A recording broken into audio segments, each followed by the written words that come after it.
నీవే సర్వస్వమని, నీవే తన ప్రాణం అనుకొని నీ ముందుకొచ్చి నిలువబడి తలదించుకొని తాళి కట్టించుకున్నది మొదలు ఇక తన కన్నవారిని మర్చిపోయిందే.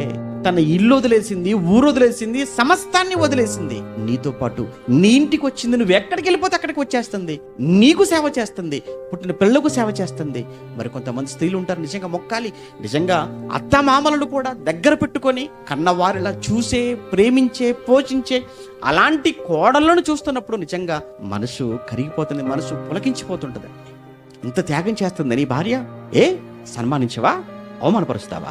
వారిని దుఃఖ పెడితే, మళ్ళీ చెప్తున్నాను, ఇంట్లో ఏ స్త్రీ అప్పుడప్పుడు ఏమన్నా లోకంలో ఒక మంచి మాట అంటారండి, ఇంట్లో ఆడబిడ్డ కన్నీళ్ళు ఇంటికి మంచిది కాదు అని. లోకంలో ఒక మంచి సామెత చెప్తుంటారు. నీ భార్య నీ విషయంలో దుఃఖపడుతుంది, నీ భార్య నీ విషయంలో కన్నీళ్లు పెట్టుకుంటుంది అంటే అది భర్తగా నీకు మంచిది కాదు, నీ ఫ్యామిలీకి మంచిది కాదు, అసలు నీ కుటుంబానికే మంచిది కాదు.